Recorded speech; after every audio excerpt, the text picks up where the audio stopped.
questions? Yes. I have a question.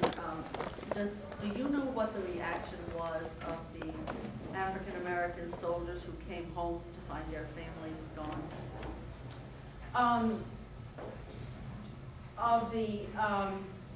In Chambersburg? No. There was a big hunt for a number of the people that had been living near Thaddeus Stevens, who was a big abolitionist. He launched a big search for those people who had taken near him, and he got more publicity than anybody else. But we have such a hard time getting records of the African American community in the 19th century. I mean, it's just been very hard for me. I was lucky in that I even could flesh some of this out because I found a wonderful woman, and I started this because I took a bunch of Bates students down, and we all of a sudden realized that there was parts of the battle that didn't quite make sense given where the town was located and so forth. And I ran into a woman who at the Historical Society, actually, and she mentioned that her great-great-grandmother had been there at the time and had been kidnapped a little bit before the war by slave catchers. And she had in her attic, this descendant, a set of diaries and church records, actually, that described the community. Didn't fit really with the battle, but boy, I was happy to get anything. So, I used it to help flesh out the story of the community.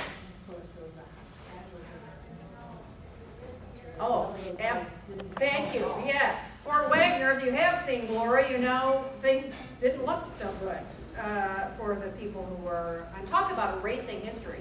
Yes. I spent a lot of time down in Charleston, and where is that battle site? It's gone. There's no record of it whatsoever. That's been a huge erasure there. Yes? I was interested in the positive approach to effort. Oh, good. Yeah. Later apologized to Lincoln for taking so much time. That's right. That's right. Is that available? Oh, absolutely. Yes. Go ahead. He was a famous poet. Absolutely, yeah. He was widely known. He was invited because of his oratorical skills. He was a classic orator. Right. Classic references. There was oratory in the late 1800s was it was almost a precise. Right. You had to have so many Greek. It was a very precise thing. And someone who was good at it would be invited and command for the time big bucks. Yes. And people would go and they didn't mind sitting and listening to all the classic references to the Greeks and the Romans and this and that. Hours, and he memorized this entire thing. I mean, and just flawless. And that's why Lincoln says, "Oh, I was kind of pathetic, wasn't I?" Yeah.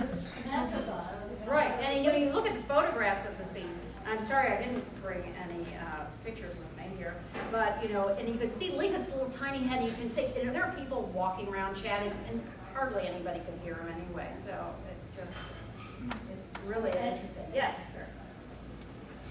Is that available? Yes. Oh, Edward Everett's. I'm sure that even Wikipedia probably would have it. Googled it. If you have a computer and you Googled it, I'm sure you would find it. It's probably also included in some of the old Civil War histories. Right. Yeah, no, it was an amazing speech. Very partisan, much more so than Lincoln, who of course was very politic. But it was an amazing speech. You all getting hot enough?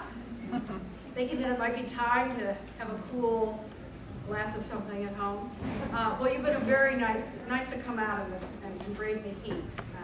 And thank you for your suggestions as well. To bear in mind, we've got to look at all dimensions of the picture.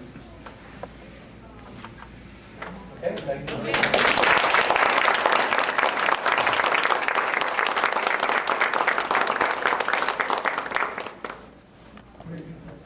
Where's my book? Where is my book?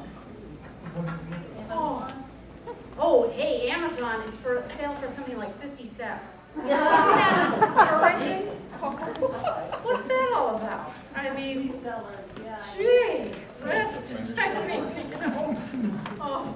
And then the one on whaling, you know, nobody can buy that because it's so expensive. I mean, I can't kind of cut the right path here.